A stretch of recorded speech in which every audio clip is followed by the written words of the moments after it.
नमस्कार दोस्तों, BTME 141 इसके एग्ज़ाम्स मैंने सुना, मुझे कमेंट में लिखा गया शायद 13 जून को हैं। तो मुझे बहुत बुरा लगता है कि मैं मन से तो ये चाहता हूँ कि फटाफट सारे क्वेश्चंस आप लोगों के साथ डिस्कस करूँ ताकि आप लोगों का एग्ज़ाम अच्छे से जाए। तो टाइम नहीं मिल पा रहा, फिर भी कोशिश करता हूँ। हम लोग कोशिश करेंगे कि प्रीवियस ईयर के जितने भी इंपॉर्टेंट क्वेश्चंस हैं उनको थोड़ा एक बार रिवाइज कर लें आप लोगों के साथ में। तो इससे क्या होगा कि आप लोगों के दिमाग में बैठ गया तो आप लोग आराम से कुछ ना कुछ तो वहाँ पे लिख के आ ही सकते हैं, और उम्मीद है कि हर कोई अच्छे पासिंग मार्क्स लेकर अच्छे नंबर लेकर पास हो जाएगा। तो आइए, एक चीज़ के लिए मैं सॉरी मांगना चाहता हूँ कि कल का जो वीडियो था उसमें मैंने स्क्रीनशॉट नहीं डाला था क्वेश्चन पेपर का, तो आज मैं वो डाल दूंगा। I am really sorry. कल हमने दो पॉइंट्स पे बात की थी। जो हमारा क्वेश्चन नंबर 3 था कि राइट शॉर्ट नोट्स ऑन, उससे पिछले दिन परसों हमने बात की थी ओपन स्काई पॉलिसी, और कल हमने ICAO और DGCA के बारे में डिस्कस किया था। तो आज हम चौथे क्वेश्चन पे आते हैं। चौथा जो प्रश्न था जून 2022 का, वो था discuss the prospects and problems of water transport for tourism in India. अब मैं आपको एक बात बताता हूँ, ये वाटर ट्रांसपोर्ट बाद के सेमेस्टर्स में भी ये क्वेश्चन आया है। तो ये वाटर ट्रांसपोर्ट आप लोग प्लीज़ अच्छे से थोड़ा सा पढ़ के जाइएगा, क्योंकि इस पे सवाल आते हैं। This is a very important topic, and hopefully for this year, for June 13th, this question comes in the exam और आप लोग अच्छे से इसको दे सकें। मैं इसीलिए तो discuss the prospects and problems of water transport for tourism in India. तो क्या क्या प्रॉस्पेक्ट्स हैं मतलब और क्या क्या प्रॉब्लम्स हैं उसके बारे में हम लोग थोड़ा सा पढ़ लेते हैं, थोड़ा सा डिस्कस कर लेते हैं। आपके दिमाग में बैठ जाएगा। मैं बहुत ज़्यादा नहीं करूँगा क्योंकि वीडियो लंबा हो जाता है, तो लंबे वीडियो से फ़ायदा कुछ है नहीं। आप लोगों को बस थोड़ा सा मैं आइडिया दे देता हूँ, आप लोग अपने हिसाब से वहाँ पर लिख लेना। तो due to little investment on the development of waterway compare to the other countries globally, IWT mode remained under develop. क्या होता है कि जो वाटर ट्रांसपोर्ट वाला जो हमारा जो डिपार्टमेंट है उसमें सबसे ज़्यादा कम पैसा लगाया जाता है, कि रेल, बस, ट्रेन, बाकी सब पे तो पैसा लग जाता है, लेकिन ये जो और एरोप्लेन वगैरह पे, लेकिन वाटर ट्रांसपोर्ट पे लोग पैसा कम लगाते हैं, जिसकी वजह से ये अंडर डेवलप्ड रह जाता है। इसमें जो है अंडर डेवलप्ड है इनफैक्ट, कि इसमें ज़्यादा उन्नति हुई नहीं है। लोग बहुत कम लोग ही हैं जो लोग की समुद्री यात्रा करना चाहते हैं या फिर नदी से यात्रा करना। हर कोई चाहता है कि गाड़ी से जाए या ट्रेन से जाए या प्लेन से जाए। Its share in overall internal cargo transport, जो कार्गो ट्रांसपोर्ट होता है उसमें भी इसका शेयर बहुत कम है। ठीक है। IWT मतलब इंडियन वाटर ट्रांसपोर्टेशन जो है वो सेक्टर जो है वो शेयर 0.4% ऑफ इंडिया, सिर्फ 0.4% ही वो शेयर करती है ऑल ओवर इंडिया का जो ट्रांसपोर्ट का जो सिस्टम है उसमें से। यानी कितना कम है, कोई डेवलप नहीं हुआ। जबकि बाकी देशों में बहुत ज़्यादा 42%, नीदरलैंड में है, चाइना में करीब 8.7% है, इंडिया में सिर्फ 0.4%। This partly because of the inability to shift cargo between modes of transport without disruption. तो ये क्या क्यों होता है? क्योंकि आप जो शिफ्ट द कार्गो, जो कार्गो को जो शिफ्ट करना मोड ऑफ ट्रांसपोर्ट, यानी ये जो आपका शिप में जो कार्गो को एक जगह से दूसरी जगह शिफ्ट करना, ये बड़ा प्रॉब्लम होता है वाटरवेज में। तो बाकी में तो आप कर सकते हैं, लेकिन जैसे मैं आपको बताता हूँ कि एक मतलब आप अगर फ़्लाइट से जाते हैं तो उसको कार्गो को आप इधर से उधर शिफ्ट कर सकते हैं, कि एक फ़्लाइट से उतारा तो वो जल्दी में हो जाता है, लेकिन एक शिप में जो है कार्गो शिफ्ट करना वो बहुत टाइम लग जाता है। Seasonality of water flows in many of the monsoon fed river systems most formidable hurdle particularly for moving around high capacity budget. अब बहुत ज़्यादा बड़े जो शिप्स हैं जिनमें कि आपका बड़े कार्गोज जो जाते हैं, बड़ा सामान जाता है, वो आपने कैंटर्स देखे होंगे बड़े, वो हमेशा नहीं जा सकते। आप बारिश में फ़्लाइट उड़ा सकते हैं, आप बारिश में ट्रेन चला सकते हैं, बारिश में आप धीरे कार चला सकते हैं, लेकिन आप बारिश में और जब तूफ़ान आता है उस वक्त आप किसी भी हालत में एक सामान से लदा हुआ जहाज़ लेकर समंदर पे नहीं जा सकते। It is impossible. तो ये एक बहुत बड़ा नेगेटिव पॉइंट है इसका, जिसकी वजह से ये अंडर डेवलप्ड रह गया। इस पर लोग ध्यान कम देते हैं। ठीक है। तो higher water salinity specially in the coastal regions and estuaries, the constant inflow of silt in the rivers can also be problem. अब क्या होता है कि बहुत ज़्यादा नमक का होना समंदर में, हमें पता है कि नमकीन पानी होता है, तो बहुत ज़्यादा नमक का होना ये भी एक बहुत ही बड़ा प्रॉब्लम है। And constant inflow of silt in the reverse, कि ये जो नदियों में जो कंटिन्यू जो गंदगी जा रही है, मिट्टी बह के जा रही है हमारे कारखानों से, ये भी एक बहुत बड़ा प्रॉब्लम है कि नदी में जो नावें हैं या समंदर में जो जहाज़ है उनका उसको चलने में दिक्कत होती है इस सैलिनिटी की वजह से। सैलिनिटी यानी सलाइन आपको पता होगा कि वो जो डालते हैं हाथ में हम लोग, तो सलाइन में क्या रहता है, नमक, तो वो सैलिनिटी मतलब नमक जो होता है यहाँ पे, ठीक है। To be viable the water transport projects will need to have adequate and assured two way commodity traffic. तो यहाँ पे क्या है कि इसको अच्छे से चलाने के लिए टू वे कमोडिटी ट्रैफिक होनी चाहिए, कि जाना आना दोनों एकदम बढ़िया तरीके से होनी चाहिए, कि दोनों में कोऑर्डिनेशन प्रॉपर होना चाहिए कि अच्छा। Notably in bulk goods like coal, mineral, food grain, fertiliser usually unidirection requiring the vessel to return empty end. अब ये क्या कहते हैं, एक और प्रॉब्लम क्या है कि जो आमतौर पे जो बहुत भारी भारी सामान जैसा कि कोयला, मिनरल्स, अलग अलग जो खनिज होते हैं, खनिज पदार्थ, फूड ग्रेन यानी कि जैसे कि आपका गेहूं हो गया, चावल हो गया, ठीक है, फर्टिलाइजर्स जो हमारे खाद हो गए, तो ये यूनिडायरेक्शनल होते हैं, यानी ये हमेशा एक ही तरफ जाते हैं। क्यों ये कह रहे हैं कि दोनों तरफ का कमोडिटी ट्रैफिक होनी चाहिए, जो मैंने पहले बताया कि आप लेके तो सामान जाते हैं, अब जब आप लेके जाते हैं तो ये सामान आप वहाँ उतार देते हैं, उतारने के बाद आपको वहाँ से खाली आना पड़ता है, तो तभी आपका टू वे कमोडिटी ट्रैफिक हो सकता है। जब वहाँ से भी कुछ सामान यहाँ आए तो पैसा वसूल हो, वरना क्या होता है, इतना भारी सामान जब जाता है चलो ठीक है पैसा मिला, लेकिन वो जब जहाज़ वापस आता है तब उसमें, क्योंकि आप ऐसी चीज़ें डिलीवर करते हैं वापस लाने के लिए नहीं करते हैं, वो इस्तेमाल होती है वहाँ पे, तो वहाँ आप दे देते हैं, तो वो जहाज़ को खाली आना पड़ता है, क्योंकि भैया कोयला जहाँ दे दिया वो अपना कोयला यूज़ करेगा, जहाँ आपने खनिज दे दिया खनिज यूज़ करेगा, जहाँ आपने ग्रेन्स दे दी, फूड ग्रेन्स, चावल, गेहूँ, वो यूज़ करेंगे, तो वो वापस तो लेके आएंगे नहीं, तो उस हालत में जहाज़ को खाली आना पड़ता है, जिसकी वजह से बड़ी दिक्कत हो जाती है कि ये एक तरफा जो है इन लोगों को बड़ा लॉस हो जाता है कि हमको एक ही तरफ का भाड़ा मिलता है, दूसरी तरफ, हाँ सिंपल सी बात कि एक तरफ का भाड़ा मिलता है, दूसरी तरफ का भाड़ा मिलता नहीं, खाली आना पड़ता है इनको, ठीक है। This affects the profitability of this, तो ये प्रॉफिट, इन लोगों को प्रॉफिट में बड़ा उसमें लॉस हो जाता है, इसमें प्रॉफिट ज़्यादा मार्जिन रहता नहीं, थोड़ा सा ही प्रॉफिट हो जाता है। This problem need to be attended by the government, तो ये गवर्नमेंट को देखना चाहिए, इन चीज़ों को, इनकी तरफ ध्यान देना चाहिए और इसके इंफ्रास्ट्रक्चर को डेवलप करना चाहिए। अच्छा, अब जो हम बात कर रहे थे, जो सवाल हमारा था कि प्रॉस्पेक्ट्स क्या हैं और इसके जो प्रॉब्लम्स क्या हैं, तो एडवांटेजेस ऑफ वाटर ट्रांसपोर्ट, ठीक है, और उसके डिसएडवांटेजेस। तो प्रॉब्लम्स और प्रॉस्पेक्ट्स, प्रॉस्पेक्ट्स जो हैं एडवांटेजेस में हमारे आ जाते हैं और प्रॉब्लम्स जो हैं वो हमारे डिसएडवांटेज में आ जाते हैं। तो हमने प्रॉस्पेक्ट प्रॉब्लम दोनों ही बता दिया, फिर भी मैं थोड़ा सा एडवांटेज और डिसएडवांटेज के बारे में बता देता हूँ। तो पहला एडवांटेज जो है, major advantage of water transport, जो प्रॉस्पेक्ट्स हैं हमारे वो हैं, it represents a ready built infrastructure network which can be utilised without any further capital need. तो यहाँ पे एक तैयार आपका इंफ्रास्ट्रक्चर रहता है कि जहाज़ तैयार है, उसमें सामान कहाँ से कहाँ ले जाना है वो रूट तैयार है, हर चीज़ आपकी तैयार है, आपको सिर्फ सामान लाद देना है और आप लेके वहाँ पहुँचा दो, तो आपको एक्स्ट्रा कोई पैसा उसमें नहीं इन्वेस्ट करना पड़ता अलग से कि जिसके लिए आपको, मतलब जैसे क्या होता है कि बाकी मतलब मेंटेनेंस तो हर चीज़ में ज़रूरत होती है, लेकिन यहाँ पे ये पूरा का पूरा इंफ्रास्ट्रक्चर जो आपका रेडी टू यूज़ है, आपने सामान डाला, सामान आपका पहुँच गया। सेकंड एडवांटेज, तो एडवांटेज नंबर 2 क्या है, the network requires no greenfield investment, यानी बहुत ज़्यादा कुछ खूब सारा पैसा उसमें डालने की ज़रूरत है नहीं, ठीक है, but needs only capex for improvement, सिर्फ वहाँ पे उसको थोड़ा सा इम्प्रूव करने की ज़रूरत है और थोड़ा सा अपग्रेड करने की ज़रूरत है, यानी उसमें जो प्रॉब्लम्स दिखाई दें छोटी मोटी, उसको थोड़ा सा इम्प्रूव और अपग्रेड करने की ज़रूरत है। Waterways can decongest roads including highways by moving cargo.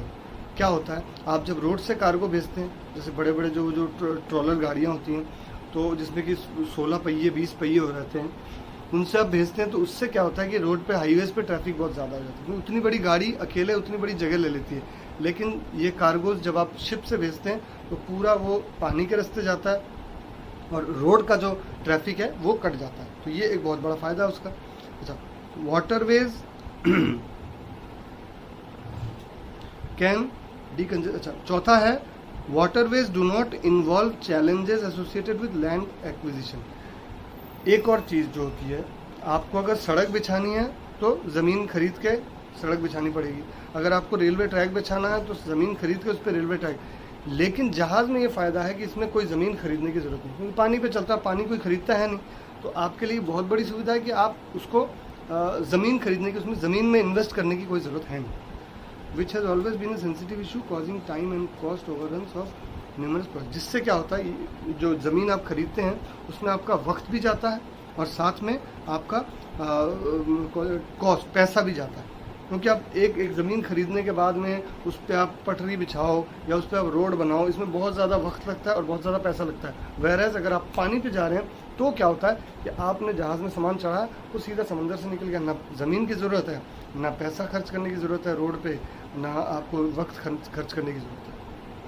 पाँचवा, the significant investment which India needs to build its road highways infrastructure network can be conserve through increase utilisation of the water. जो बहुत बड़े तादाद पे हिंदुस्तान जो पैसा खर्चा कर रहा है रोडवेज पे, रस्तों को बनाने में, ताकि आपका सामान एक शहर से दूसरे शहर जा सके, एक राज्य से दूसरे राज्य जा सके, उसमें बहुत सी कमी आ सकती है, उसको बहुत ज़्यादा घटाया जा सकता है। कैसे? अगर हम लोग हमारे वाटरवेज का यूज़ ज़्यादा करना शुरू कर दें। अगर ज़्यादा जहाज़ों पे सामान भेजना चालू कर दें तो हमें कम रास्ता खरीदने की ज़रूरत, ज़मीन खरीदने की ज़रूरत पड़ेगी, रास्ते बनाने की ज़रूरत कम पड़ेगी, इससे हमें फ़ायदा मिलेगा, वक्त बचेगा, पैसा बचेगा।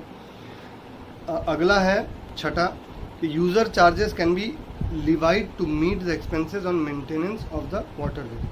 तो जो लोग यूज़ करते हैं वाटरवेज का, जो लोग इस्तेमाल करते हैं इनका, उनसे आप एक्सपेंसेस जो होती है मेंटेनेंस के लिए वाटरवेज की, वो ले सकते हैं और उसको आप अच्छे से सुचारू रूप से चला सकते हैं, है ना। कि अगर आप एक सामान उसमें जब आप कोई सामान ट्रेन से भेजते हैं तो सामान का जो वज़न है सिर्फ उतना ही पैसा आपसे लिया जा सकता है। यहाँ पे आप एक्स्ट्रा चार्जेस वाटरवेज में लगा सकते हैं कि आप हमारा जहाज़ रेगुलर यूज़ कर रहे हैं, उसके मेंटेनेंस के लिए एक्स्ट्रा फीस आप हमें दीजिए। सातवां, waterways are a cheaper mode of transport vis-a-vis the available alternative, significantly reducing the point to point cost of goods transport। वही एक ही चीज़ दोहराया इन्होंने कि सस्ता पड़ जाता है बाकियों से, कि आप एक जगह से दूसरी जगह जो सामान पहुंचाते हैं वाया, अगर आप गाड़ी भेजते हैं तो ज़्यादा पड़ता है, वाया फ्लाइट भेजते हैं ज़्यादा पड़ता है, वैरस अगर आप वाटरवेज से भेजते हैं वो आपको थोड़ा सस्ता पड़ जाता है। तो अगला आते हैं हम लोग प्रॉब्लम्स ऑफ वाटरवेज, यानी कि जो डिसएडवांटेजेस हैं जिसकी वजह से थोड़ा सा हम लोग इसको यूज़ करने से कतराते हैं, उसके बारे में पढ़ लेते हैं। तो वाटर ट्रांसपोर्ट का क्या प्रॉब्लम है? पहला है inland waterways have low transport speed that does not suitable where time is an important factor. जो हमारे इनलैंड यानी जो अंदरूनी जो वाटरवेज हैं हमारे, यानी इंडिया के अंदर ही अंदर में जो वाटरवेज हैं, वहाँ पे जो ट्रांसपोर्ट है या जो नदियाँ, जो जहाज़ या जो भी आपके नाव वगैरह जो भी चलते हैं, उनकी स्पीड बहुत कम है, जिससे क्या टाइम फैक्टर बहुत ज़्यादा प्रॉब्लम हो जाती है। यानी एक जहाज़ अगर धीरे धीरे चले या एक नाव धीरे चले तो आपको पहुंचने में वक्त लगता है या आपको सामान पहुंचाने में वक्त लगता है, जिससे क्या हो सकता है कि आपका जो कच्चा सामान है वो ख़राब हो सकता है। तो इसकी वजह से टाइम फैक्टर बहुत ज़्यादा ज़रूरी है। जो टाइम फैक्टर, इसको एक बहुत बड़ी प्रॉब्लम, इसका एक डिसएडवांटेज भी है, ठीक है। दूसरा क्या है, it has also limited area of operation depending on the infrastructure, premises and depth of the waterway. अच्छा, इसके एक जहाज़ जो है उसका सबसे बड़ा प्रॉब्लम क्या है कि एक जहाज़ हो या जो भी है आपके वाटरवेज, यानी नदी, नाव से या समंदर से, नदी से चलने वाली जो भी चीज़ें हैं, जो भी ट्रांसपोर्ट का माध्यम है, उसमें सबसे बड़ा प्रॉब्लम क्या है कि उसका एक फ़िक्स रूट है, उससे बाहर वो जा नहीं सकता, ठीक है। और डेप्थ, पानी की जो गहराई है वो बहुत ज़रूरी है। एक भारी जहाज़ जब बहुत सारा कार्गो लेके चलता है तो वो जहाँ पे डेप्थ कम है पानी की, वहाँ वो जहाज़ नहीं जा सकता। लेकिन आपको अगर माल वहाँ पहुँचाना है तो फिर आप बाध्य होते हैं, आप मजबूर होते हैं गाड़ी से भेजने पे, क्योंकि जहाज़ वहाँ पहुँच नहीं सकता। ये एक बहुत बड़ी प्रॉब्लम है। तीसरा है, there are only few cases in which the IWT can offer door to door transport of cargo. कुछ ही केसेस हैं जहाँ पे आपका जो ये वाटर ट्रांसपोर्ट का जो हमारा है, जो इनलैंड वाटर ट्रांसपोर्ट जो है, वो आपको डोर टू डोर ट्रांसपोर्ट दे सकता है। यानी आपने जहाँ से सामान चढ़ाया वो भी आपके सुविधा के हिसाब से है, और जहाँ आपने सामान उतारा, अब देखिए भाई साहब, पोर्ट के पास में कितने लोगों का घर होता है? आप जो सामान पहुँचाएंगे एक जगह, तो कितने लोगों का घर बंदरगाहों के पास होता है? आमतौर पर नहीं होता, तो बहुत लिमिटेड लोग हैं। लेकिन अगर आप गाड़ी से भेजते हैं आप सामान, तो गाड़ी आपके घर तक पहुंचा के आएगी, सामान बिल्कुल घर से लेगी। जैसे हमारे जो आपको पता ही होगा एक चीज़, सबसे बड़ी बात, जो हम लोग ये जो मूवर्स एंड पैकर्स जो होते हैं, तो वो कैसे करते हैं मूवर्स एंड पैकर्स? तो उनका सुविधा है कि आपके घर से लिया, डोर टू डोर वहाँ घर पर उतारा। यहाँ पे वो सिस्टम आप कर नहीं सकते, क्योंकि इसका लिमिटेड स्पेस है, लिमिटेड रूट है और लिमिटेड जगह है जहाँ पे ऑपरेट करता है। अच्छा, चौथा, operational disruptions due to weather is also major issue. अब यहाँ पे वेदर एक बहुत बड़ा इंपॉर्टेंट फैक्टर हो जाता है क्योंकि भैया अगर बहुत ज़्यादा तूफान आ रहा है समुंदर में, बहुत बड़ी बड़ी लहरें उठ रही हैं, तो आपका भैया शिप और कार्गो तो जाने वाला नहीं है। तो वेदर बहुत बड़ा एक प्रॉब्लम आ जाता है इन वाटरवेज में। पांचवा, the construction of inland waterways and implementation of the national waterway network is a big challenge. सबसे बड़ी बात है कि ये जो वाटरवेज का जो कंस्ट्रक्शन है, ये जो इनको तैयार करना कि कहाँ से कहाँ जाएगा, क्योंकि पूरा ही पानी के ऊपर है, ये माध्यम जो है जल है पूरा, तो जल के ऊपर से एक प्रॉपर इंफ्रास्ट्रक्चर को कंस्ट्रक्ट करना कि कहाँ से कैसे किस रूट से जाए, ये बहुत बड़ा प्रॉब्लम हो जाता है सभी के लिए। इसमें बड़ी ही समस्याएं आ जाती हैं और ये एक बहुत बड़ा चैलेंज बन जाता है। छठा, the channel draft of the national waterways is not uniform at 2 metres throughout the year as it required. 2 metre की गहराई बहुत ज़्यादा ज़रूरी है पानी की एक जहाज़ को कार्गो के साथ जाने के लिए। और हमारा जो भी नदी और समुंदर में जैसे भी जहाज़ जो भी जाता है उनमें पूरे ऑल ओवर इंडिया में जो इनलैंड वाटरवेज हैं उसमें सबसे बड़ा प्रॉब्लम यह है कि पूरे साल भर 2 मीटर की गहराई नहीं रहती है, कभी गहराई कम हो जाती है, कभी गहराई बढ़ जाती है। तो ये सब पूरे साल आप सुचारू रूप से अपना सामान नहीं बेच सकते हैं। तो ये हो गया हमारा जो इसके सात नुकसान, मतलब 7 फ़ायदे कि प्रोस्पेक्ट्स क्या क्या और 7 प्रॉब्लम्स क्या क्या हैं, कि 7 जो प्रॉब्लम्स हमने बता दी। आप इसी को थोड़ा अच्छे से बढ़ा के अगर लिख दें तो ये सवाल आपका ख़त्म हो जाता है। अब हम आते हैं अपने 5वें सवाल पर। 5वां सवाल है हमारा, define a travel agency, briefly discuss the functions of a travel agency. ये भी बहुत बड़ा इम्पॉर्टेंट एक सवाल है। मैं बार बार आपसे बोलता हूँ ये बहुत बड़ा सवाल है और बहुत इम्पॉर्टेंट सवाल है, क्योंकि ये सवाल आता ही आता है। तो ट्रैवल एजेंसी का डेफिनेशन अगर हम लोग देखें, जो आपको लिखना है वहाँ पे कि discuss the what is travel agency, अगर आपको लिखना है तो according to ministry of tourism, ये आप लिख भी सकते हैं ना भी लिख सकते हैं। अ travel agency is the one who makes arrangement of tickets of travel by air, rail, ship, passport, visa, etc. It may also arrange accommodation, tour, entertainment and other tourism related services. तो बड़ा ही छोटा brief है, बिल्कुल आप इसको लिख सकते हैं what is a travel agency. तो ट्रैवल एजेंसी वो है अकॉर्डिंग टू हमारी जो मिनिस्ट्री ऑफ टूरिज्म है उसके हिसाब से ऐसे लोग या ऐसी एक संस्था, जो ट्रैवल एजेंसी ऐसी एक संस्था है जो कि आपके ट्रैवल के टिकट का बंदोबस्त करती है। यानी सिंपल सी, आप ट्रैवल करेंगे एक जगह से तो उसके लिए आपको क्या चाहिए, टिकट की ज़रूरत है। बिना टिकट आप यात्रा नहीं करेंगे, तो यात्रा करने के लिए जो टिकट की ज़रूरत होती है उसका बंदोबस्त करती है ट्रैवल एजेंसी। सिंपल सी बात, अ travel agency arranges the tickets for the travel. ठीक है, सिंपल लिखा आपने, by air, rail, ship, passport, visa वगैरह वगैरह। कि आपको ट्रैवल करने के लिए क्या क्या चीज़ों की ज़रूरत होती है, आप मतलब टिकट की ज़रूरत होती है, पासपोर्ट की ज़रूरत होती है, वीज़े की ज़रूरत होती है, और आप कैसे जाते हैं, एयर से जाते हैं, हवा से जाते हैं, समंदर से जाते हैं या फिर आप ट्रेन से जाते हैं। तो ये ट्रैवल एजेंसी, या फिर आप गाड़ियों से जाते हैं, ये वो ट्रैवल एजेंसी आपको कर देती है बंदोबस्त। और साथ में इट में ऑल्सो अरेंज, ये साथ में और भी चीज़ें अरेंज करती है ट्रैवल एजेंसी। क्या, अकोमोडेशन, कि आप कहाँ जाके रहेंगे वहाँ पर, ये भी काम है। अगर आप चाहें तो ये ट्रैवल एजेंसी आपके लिए कर सकती है। टूर्स, आप क्या कौन से टूर पे जाना चाहते हैं, ये टूर भी ट्रैवल एजेंसी प्लान कर देती है कभी कभी। एंटरटेनमेंट, आप वहाँ जाकर कौन कौन से एंटरटेनमेंट में इन्वॉल्व होंगे, कौन कौन से एंटरटेनमेंट आपको चाहिए, वो भी ट्रैवल एजेंसी आपको प्रोवाइड कर देती है, जो आपके मनोरंजन का बंदोबस्त करती है। और अदर टूरिज्म रिलेटेड सर्विस, और दूसरे जो भी टूरिज्म रिलेटेड सर्विसेज हैं वो सारी की सारी ट्रैवल एजेंसी आपको प्रदान कर देती है। अब ट्रैवल एजेंसी क्या है कि ट्रैवल एजेंसी के कुछ टाइप्स हैं और उसके मतलब उसके फॉर्म्स ऑफ ट्रैवल एजेंसी, उसके बिजनेस हैं। तो टाइप्स कैसे हैं, आपको टाइप्स भी लिखने के ट्रैवल एजेंसी क्या होती है। एक होलसेल ट्रैवल एजेंसी होती है और एक रिटेल ट्रैवल एजेंसी होती है। ठीक है, तो ट्रैवल एजेंसी के जो अलग अलग टाइप्स हैं वो होलसेल ट्रैवल एजेंसी और रिटेल ट्रैवल एजेंसी। और discuss briefly the functions of a travel agency.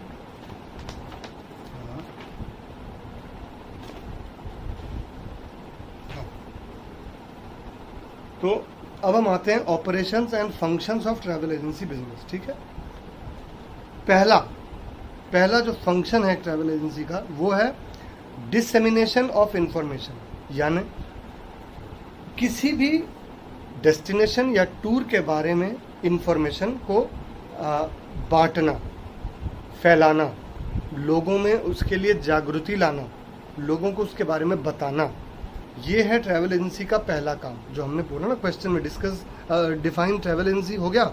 अब briefly discuss the functions of travel agency.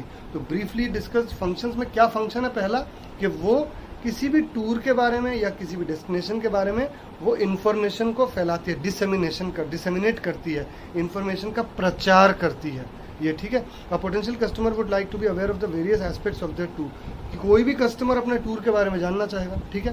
The prospects of customer buying a product from a travel agency mainly depends on how well the travel agency possesses knowledge about the product, efficiently it is being conveyed to the consumer.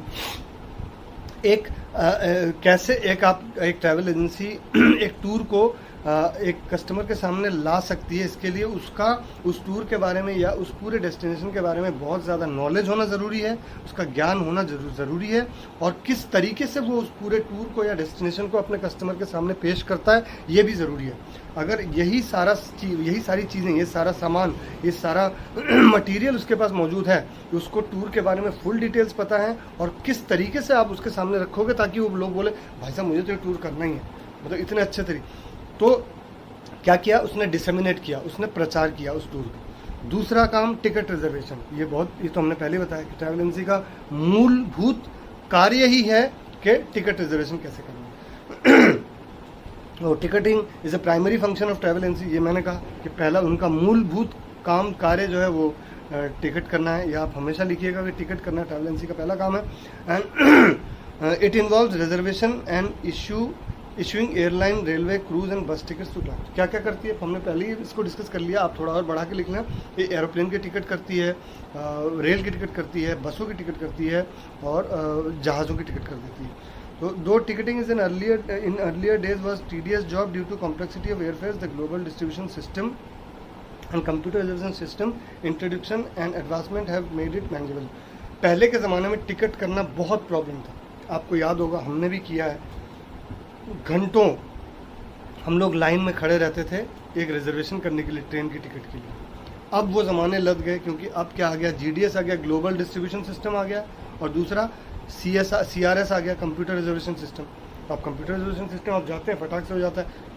सबसे बड़ी बात है आप घर बैठे आप कर सकते हैं टिकट। आप तो मोबाइल पर टिकट बुक कर सकते हैं, जो पहले नहीं था।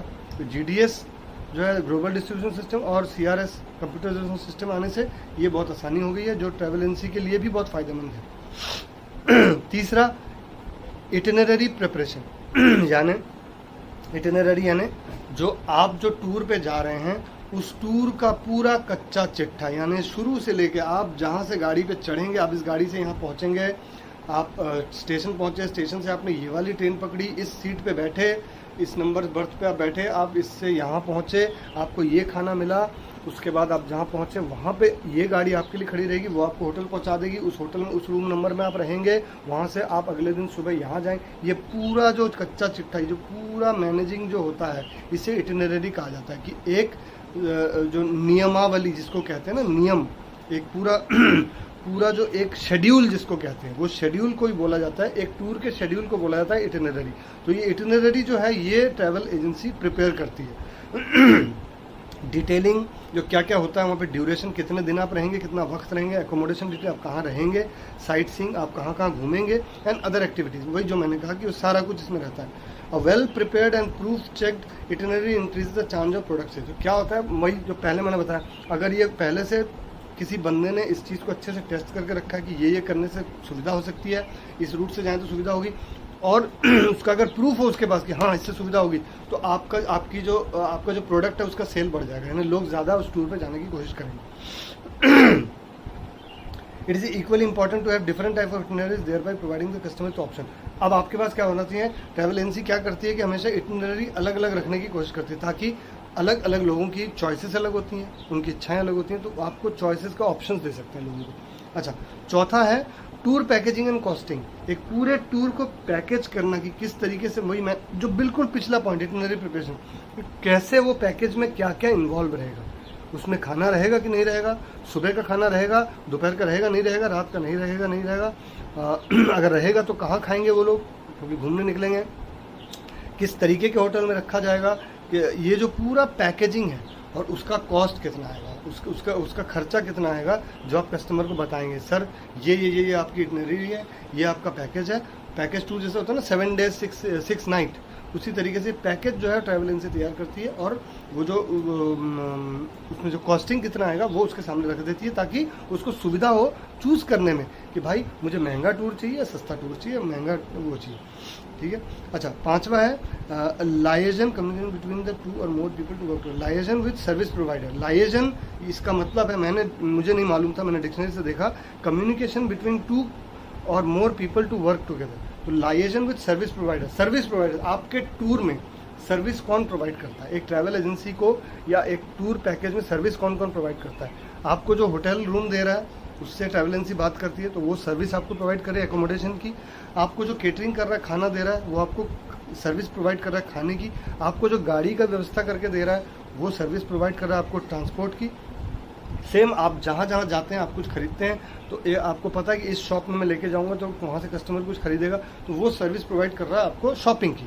तो इस तरीके से जो होता है लाइएजन विद सर्विस, तो आप जो सर्विस प्रोवाइडर्स हैं उनके साथ मिलकर एक साथ काम करके बैठ के डिस्कस करके आप कर लीजिए कि भाई साहब मेरे ये लोग आएंगे, आप प्लीज़ मुझे अपने होटल्स के 10 रूम दे दीजिए, मेरे 10 गेस्ट आएंगे। तो ये जो एक साथ मिलकर वो कहते हैं ना, खूब जमेगा रंग जब मिल बैठेंगे 3 यार, तो सब वो लोग मिल बैठ के जब जो डिस्कस करते हैं उनके साथ मिलकर वो होता है।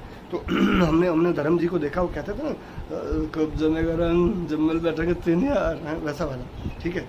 अगला है 6 जो है प्रोविज़न ऑफ ट्रैवल इंश्योरेंस। अब ये एक बहुत इंपॉर्टेंट है, जो विदेश से जो लोग आते हैं, ट्रैवल इंश्योरेंस।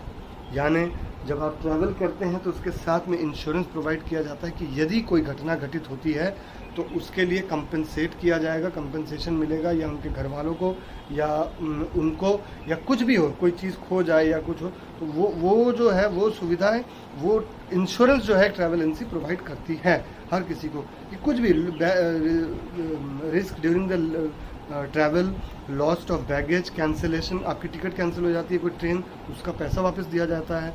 एक्सीडेंट अगर हो जाता है उसके लिए कंपनसेट किया जाता है। ये पूरा काम ट्रैवल एजेंसी करती है। अच्छा, 7वां जो है फॉरेन करेंसी, यानी विदेशों के पैसे का जो बंदोबस्त, यानी वो लोग वहाँ से डॉलर लेके आते हैं, तो अब वो लोग जो यूज़ करेंगे यहाँ पे आके इंडिया में, तो वो जो जिस देश में, या फिर अगर ट्रैवल एजेंट है जो है वो किसी को विदेश भेज रहा है तो उसके पास इंडियन मनी है, तो ट्रैवल एजेंट उसको विदेशी मुद्रा मुहैया करा देता है कि आप जाके वहाँ इस्तेमाल कर सकते हैं, आपको कोई दिक्कत नहीं, क्योंकि हम लोग हैं, हम लोग आपको बनते हैं, जैसे वो 4x ट्रैवल कार्ड्स होते हैं, उन कार्ड्स के हिसाब से वो तो आपने देखा बड़ा ही सिंपल सा था, छोटा सा, तो आप इसको थोड़ा सा अपने हिसाब से बढ़ा के, तो यहाँ पे हम लोगों का ये जो 5वां सवाल है वो ख़त्म होता है।